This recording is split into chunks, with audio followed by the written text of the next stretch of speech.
Hello and welcome back to our channel. So today in this video we will be discussing about how you can get logged in your Roosted HR account. So without wasting much of our time, let's dive into the video. So first and foremost, all you need to do is simply tap open a web browser of your preference in your Macbook. Once you open it, you need to type in the URL www.roostedhr.com/login. Once you do this, you will end up in this kind of interface where all you need to do is simply type in your email address of your Roosted account and type in the password of your account as well. After you are done filling in both the credentials, hit on the login button.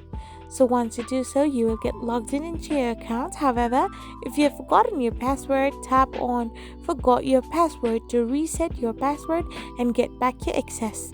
I hope you found this video helpful, so don't forget to hit that subscribe button and do give us a thumbs up. We will be back again with these informative videos. Thank you for watching.